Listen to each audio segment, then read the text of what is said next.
మామూలుగా మనం న్యాచురల్గా అయితే ఒక వ్యక్తి పర్చేజ్ కోసం వెళ్ళినప్పుడు మనం ఏం చేస్తాం, వస్తువులు కొన్న తర్వాత ఇన్స్టాంట్గా మనం పేమెంట్ చేయడం జరుగుతుంది.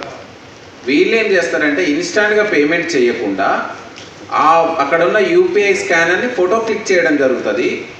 ఆ ఫోటోని ఎవరైతే వీళ్ళ కాన్స్పిరసీలో ఉన్నటువంటి వ్యక్తి ఎవరైతే ఉన్నారో అవుట్ సైడ్ ఉంటారు, మేబీ షోరూమ్ అవుట్ సైడ్ ఉండొచ్చు, మేబీ అదర్ స్టేట్లోనే ఉండొచ్చు, ఇంకా అది మనకు ఫర్దర్ ఎగ్జామినేషన్లో తెలుస్తుంది.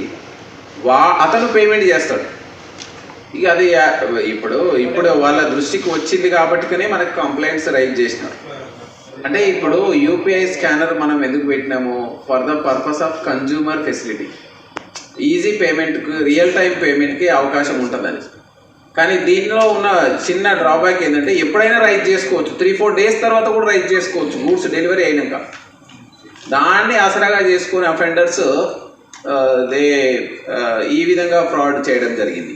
ఇందులో మనకు సైబర్ అంటే ఐటీ ఆన్లైన్ పేమెంట్స్ ఉన్నాయి కాబట్టి ఐటీ యాక్ట్ కూడా ఇన్వోక్ చేయడం జరిగింది. దీన్ని పకడ్బందీగా ఇన్వెస్టిగేషన్ కంప్లీట్ చేసి ఇందులో ఆ యూపీఐ పేమెంట్స్ చేసిన వ్యక్తులతో పాటుగా వాళ్ళ వెనకాల ఉన్న వ్యక్తులు ఎవరైనా ఆర్గనైజ్డ్ వేలో ఉన్నట్లయితే మనకు ఫర్దర్ ఇన్వెస్టిగేషన్లో తేలితే వాళ్ళ మీద కూడా మనం చట్టాల ప్రకారం చర్యలు తీసుకోవడం జరుగుతుంది.